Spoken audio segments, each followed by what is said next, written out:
So hello everyone, this is Varsha and welcome back to Mastermind. तो जैसे कि तुमने इस वीडियो के टाइटल में देखा, इस वीडियो में हम ये लेकर डिस्कस करेंगे कि आईसीएसई सेमेस्टर 2 में तुम्हें एसे राइटिंग किस तरह से करना है, यानी कि कॉम्पोजिशन, जो कि तुम्हारा फर्स्ट क्वेश्चन रहेगा ग्रामर का, इंग्लिश लैंग्वेज का। तो उसमें तुम्हें कैसे कॉम्पोजिशन लिखना है, what are the things that you have to include in your essay so that you score 20 out of 20 in your essay. तो एसे तुम्हारा 20 मार्क्स का होने वाला है, right.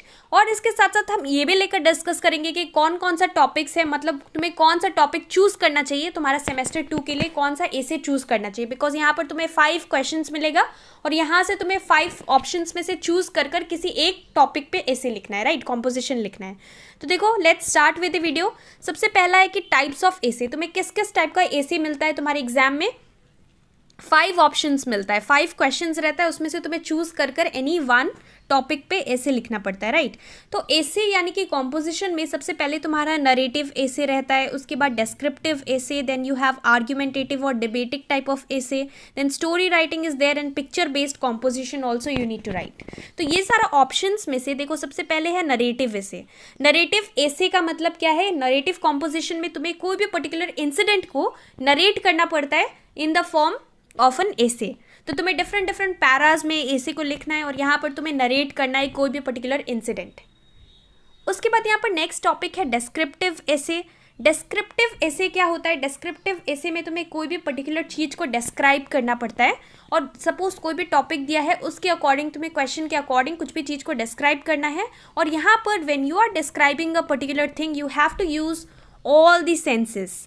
All senses in the sense तुम्हें साइट, स्मेल, टच, ये सारा चीज़ को इंक्लूड कर कर एक बहुत ही अच्छा क्रिएटिव एसे बनाना है, एसे लिखना है। That is descriptive type essay, where you need to describe each and every minute details regarding the topic.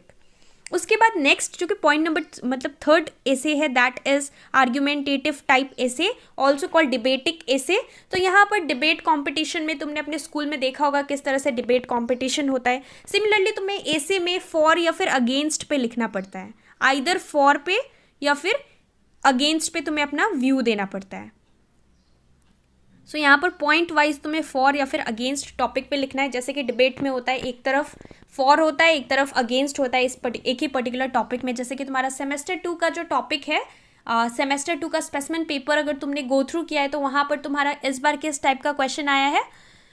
Parents can never be friends with their children, express your views either for और against the statement. तो तुम्हें दोनों तो नहीं लिखना है। अगर तुम फॉर के ऊपर हो तो तुम्हें स्ट्रिक्टली फॉर के ऊपर लिखना है, अगर अगेंस्ट के ऊपर हो तो अगेंस्ट के बारे में सब कुछ लिखना है। और इस तरह से लिखना है दैट ये जो तुम्हारा सब कुछ रेलिवेंट पॉइंट्स जो हो, when reader will read that they will totally agree with you. इस टाइप का तुम्हें आर्ग्यूमेंटेटिव ऐसे लिखना है कि तुम्हारा पॉइंट्स बहुत स्ट्रॉन्ग पॉइंट्स तुम्हें लिखना है, सो दैट जो भी रीड कर रहा है they will be like yes you have written it properly. उसके बाद स्टोरी राइटिंग। स्टोरी राइटिंग क्या होता है? स्टोरी राइटिंग में कोई भी पर्टिकुलर टाइटल दिया रहता है, उसके बाद तुम्हें कंटिन्यू करना पड़ता है। जैसे कि इस बार का सेमेस्टर 2 का स्पेसिमेन पेपर में एक क्वेश्चन है, तो स्टोरी राइटिंग का यहाँ पर तुम्हारा स्पेसिमेन पेपर जो कि ऑफिशियल स्पेसिमेन पेपर है, वहाँ पर एक क्वेश्चन है, imagine a situation where a child runs away from home but later returns. Why did he or she run away? What made him or her come back? Write an original story entitled finding my way home. तो इस तरह से ये तुम्हारा title दे दिया है question में, finding my way home. तो ये तुम्हें टाइटल में लिखना है, फाइंडिंग माई वे होम, और फिर तुम्हें ए से स्टार्ट करना है। और ये जो स्टोरी है, तुम्हें यहाँ पर कुछ चीज़ बता दिया गया है, तुम्हें इमेजिन करना है कि ये सारा चीज़ मतलब इंक्लूडेड होना चाहिए तुम्हारा एसे में, और तुम्हें एक स्टोरी लिखना है। So this is particularly your story writing. और लास्टली तुम्हारा पिक्चर बेस्ड क्वेश्चन आता है। What is picture based question? तुम्हें एक पिक्चर मिलता है, वो पिक्चर क्या डिनोट कर रहा है, क्या डिपिक्ट कर रहा है, उसके बेसिस पे तुम्हें अपना कोई स्टोरी तुम लिख सकते हो, या फिर पिक्चर के अकॉर्डिंग पिक्चर तुम्हें क्या डिनोट कर रहा है उसके अकॉर्डिंग तुम कुछ भी लिख सकते हो in the form of an essay. अब यहाँ पर कुछ इंपॉर्टेंट पॉइंट्स है that you have to remember while you are doing your essay writing in your ICSE semester 2। सबसे पहला जो कि इंपॉर्टेंट पॉइंट है, that is always remember the word limit for the composition और योर एसे। तो तुम्हें word limit पता होना चाहिए। वर्ड लिमिट तुम्हारा आईसीएसई में कितना है? 300 to 350 वर्ड्स है, right. So 300 to 350 word limit है, तो यानी कि यहाँ पर इसका मतलब है कि तुम इससे एक्सीड कर सकते हो। 300 to 350 है तो तुम 360 भी लिख सकते हो, that would be okay, but you can not write below 300। अगर तुम्हारा वर्ड लिमिट 300 से बिलो है, so in that case you may lose marks. तो वर्ड लिमिट के अकॉर्डिंग लिखना है, और यहाँ पर 20 मार्क्स का है, so definitely it will be lengthy. It's not a joke when you are writing an essay, because यहाँ पर सबसे ज़्यादा मार्क्स तुम्हारा एसे राइटिंग यानी कि कॉम्पोजिशन कैरी करेगा।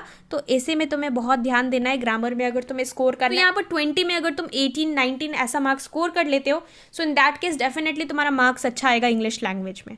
तो एसे राइटिंग, अब देखो यहाँ पर वर्ड लिमिट के अकॉर्डिंग कितने लोग ये पूछेंगे कि हमें कितना पेजेस लिखना है, तो depends on the size of your hand writing, but here you can write 2 to 2.5 pages essay writing. 2 to 2.5 pages तुम्हें लिखना है, depends on the size of your hand writing, but 2.5 pages is the average that you have to take. अब यहाँ पर क्या है next point, make your essay interesting. बहुत important है कि तुम्हारा जो कि एसे है बहुत इंटरेस्टिंग वे में तुम्हें लिखना है। एसे जो है इसके लिए तुम्हें मोर एंड मोर प्रैक्टिस करना पड़ेगा। सैम्पल एसे देखो तुम्हारी बुक में, you can follow your total English book और एनी अदर बुक, वहाँ पर तुम्हें एसे देखना है। टोटल इंग्लिश बुक तुम्हें एसे देखना है, किस टाइप का, डिफरेंट टाइप्स का देखो टॉपिक्स, चाहे वो तुम्हारा नरेटिव एसे हो या फिर डिस्क्रिप्टिव हो या फिर आर्ग्यूमेंटेटिव हो या फिर स्टोरी राइटिंग हो या फिर पिक्चर बेस्ड कॉम्पोजिशन हो। तुम्हें देखना है कि किस तरह से एसे लिखा जाता है, किस तरह से उसे इंटरेस्टिंग बनाना है।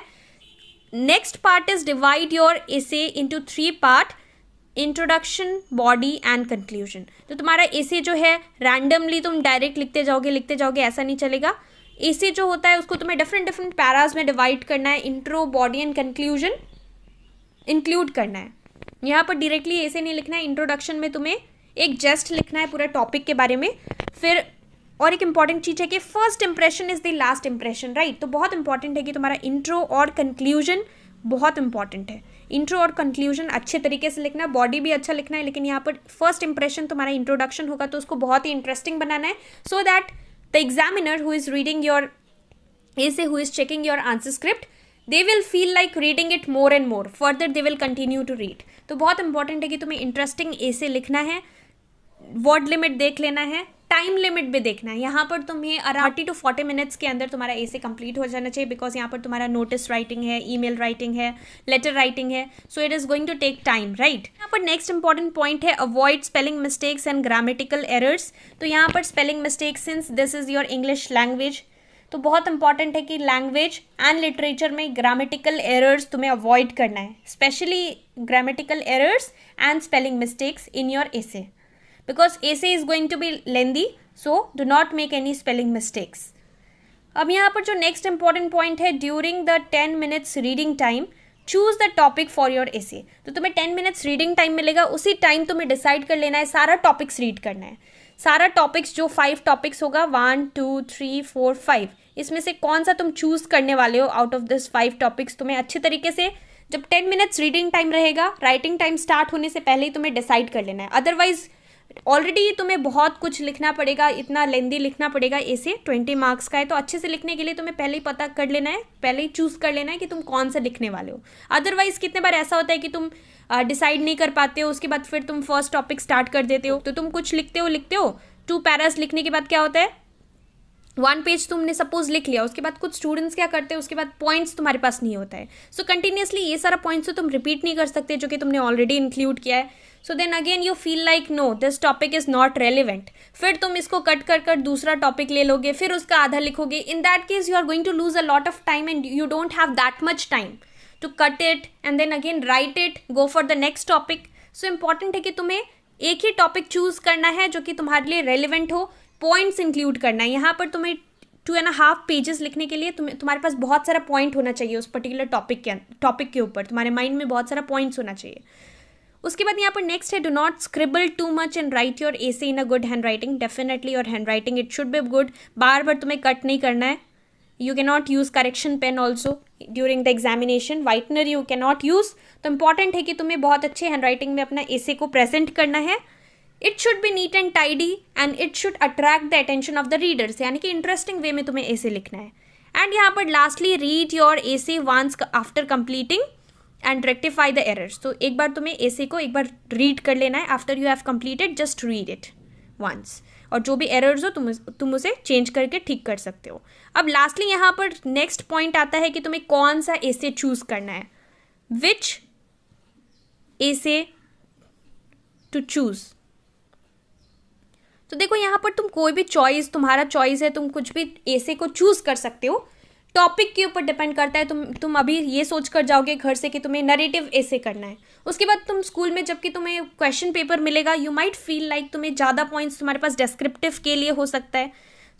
इसीलिए यहाँ पर टॉपिक भी डिपेंड करता है और कौन सा टाइप का ऐसे है ये भी डिपेंड करता है। तो डिस्क्रिप्टिव हो, नरेटिव हो, पर टॉपिक भी इंपॉर्टेंट है, राइट। अगर तुमने सोचा घर से कि descriptive, you will do descriptive, but question में जो डिस्क्रिप्टिव का क्वेश्चन है वो तुम्हें अच्छे से समझ में नहीं आया, या फिर उसके लिए तुम्हारे पास रेलिवेंट पॉइंट्स नहीं है ताकि तुम 2.5 पेजेस के अंदर पूरा लिख सको अच्छे तरीके से। So in that case it depends on the topic also, right. So important है कि ऐसे जो होता है उसके लिए तुम्हें क्या करना है, टॉपिक पे ऊपर डिपेंड करता है। टॉपिक, तुम्हें किस टॉपिक पे ऐसे लिखने के लिए बोला गया है। सो सारा टॉपिक्स रीड करना जो तुम्हें रेलिवेंट लगे, जिसके लिए तुम्हारे दिमाग में बहुत सारा पॉइंट्स हो, ताकि तुम अच्छे से फ्रेम करके अपना ऐसे को इंटरेस्टिंग वे में लिख सको, वही चूज करना है तुम्हें टॉपिक। नेक्स्ट, जो कि नेक्स्ट इंपॉर्टेंट चीज़ है, देखो यहाँ पर सेकेंड चीज़ भी आता है। सेकेंड केस में क्या होता है, अगर तुम ये पूछो कि अगर टॉपिक वाइज पूछो, मतलब कौन सा टॉपिक के ऊपर है ये तो तुम्हें नहीं पता, बट अगर एसे वाइज पूछो कि कौन सा टाइप का एसे हमें चूज करना चाहिए जिससे कि ज़्यादा मार्क्स मिले, so in that case here I would like to say that यहाँ पर डिस्क्रिप्टिव एसे में बहुत कम चांसेस रहता है कि तुम्हारा मार्क्स कटेगा। सो आई वुड रिकमेंड यू, अगर तुम टाइप्स ऑफ एसे के ऊपर बोलो कि कौन सा टॉपिक हमें चूज करना चाहिए, if you are asking me any suggestions, I would suggest you to write descriptive type of essay, descriptive composition. Why? Because यहाँ पर क्या होता है, यहाँ पर तुम्हारा मार्क्स लूज करने का कम चांसेस रहता है। बिकॉज अगर तुम आर्ग्यूमेंटेटिव एसे लिखते हो, डिबेटिक टाइप ऑफ एसे, और you are writing picture based composition, so इस केस में तुम्हारा जो व्यू होता है वो डिफरेंट हो सकता है, जो कि तुम्हारा पेपर करेक्ट कर रहा है जो टीचर, उसके ओपिनियन के according it can be different, right. So सबका माइंडसेट अलग अलग होता है। जैसे कि आर्ग्यूमेंटेटिव टाइप में तुम फॉर के ऊपर लिखे हो, अब ऐसा हो सकता है कि जो टीचर तुम्हारा आंसर स्क्रिप्ट चेक कर रहा है उसके लिए वो टॉपिक के ऊपर अगेंस्ट ज़्यादा बेटर लगे, he might be for against and you might be for the topic, he might be for against the topic. So depend करता है, राइट। तो इसीलिए यहाँ पर best would be descriptive type essay. इसमें तुम्हें सब कुछ सारा सेंसेस यूज़ करना है और अच्छे से डिस्क्राइब करना है टॉपिक के अकॉर्डिंग जो भी तुम्हें दिया जाएगा टॉपिक। तो ये एक चीज़ है, बट ये टोटली डिपेंड करता है। अगर तुम्हारे पास ज़्यादा पॉइंट्स हो, रेलिवेंट पॉइंट्स हो, तो तुम आर्ग्यूमेंटेटिव एसे भी जा सकते हो। You can go for argumentative type of essay और डिबेटिक टाइप, और if you are good in writing picture based composition, so definitely you can go for that. Topic पे भी डिपेंड करता है, एंड सेकेंड चीज़ कि यहाँ पर कौन सा टाइप का एसे तुम चूज़ कर रहे हो इसके ऊपर भी डिपेंड करता है। तो पहले एग्जाम में अच्छे तरीके से, जब तुम्हें 10 मिनट्स रीडिंग टाइम मिले, सारा क्वेश्चंस 5 जो दिया रहेगा 5 रीड कर लेना। उसके बाद तुम्हें जो रेलिवेंट लगे, जिसके लिए तुम्हारे दिमाग में बहुत सारा पॉइंट्स हो, and you feel like yes I can write it properly, I can frame the sentences properly, and I can write a very good essay on this particular topic, you can go for that topic. So ये हमने discuss किया regarding your essay writing, और मैंने word limit बता दिया 2.5 pages तुम लिख सकते हो। That would be the average according to the size of your hand writing, it depends totally. Handwriting it should be good. And इसके साथ साथ तुम्हारा और कोई भी डाउट है अगर एसे के ऊपर, तो तुम डेफिनेटली मुझे नीचे कॉमेंट सेक्शन में पूछ सकते हो। So that's all for this video. Share this video with your friends and classmates. Thank you so much for watching.